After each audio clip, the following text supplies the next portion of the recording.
It is Money Saving Monday, and this morning we are talking about the importance of retirement savings. And I'm joined by financial expert Tom Rindahl from True West Credit Union. And Tom, this morning we're digging into this new survey that I found really interesting. It's coming from the Employee Benefit Research Institute, and it is showing that only 64% of workers do feel confident that they are going to have enough money to live comfortably at retirement. So what does that tell you?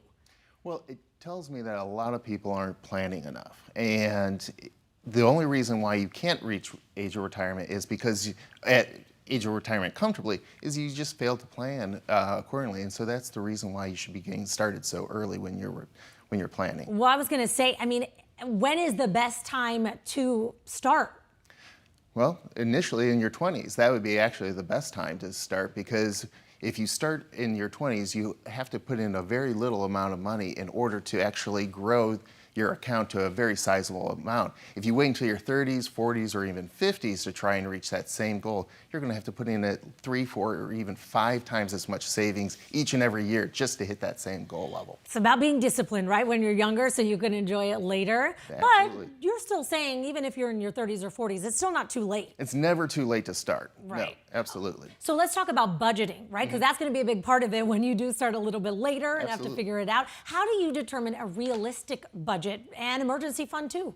Yeah, well, emergency funds, certainly you need to set aside a little bit every month into a savings account, even if it's only $10 or $15 a month, something that you know you can't touch.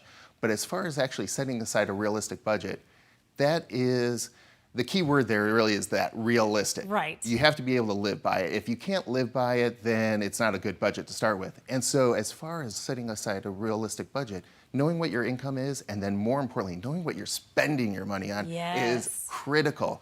And so everyone has those fixed costs every single month. The cost of their housing, the cost of a car payment maybe. But as far as those variable costs, you can adjust those. Grocery bills, you can kind of flex and go, but more importantly, all the spending on things like concert tickets and luxury goods, just your daily cup of coffee.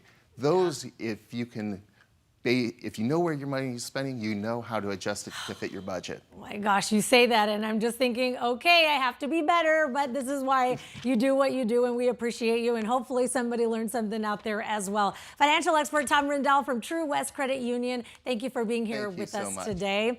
Emily, I feel like I need to go back and look through all of that spending. I'd like to go back in time and start saving earlier. That would be nice too. Some great advice this morning.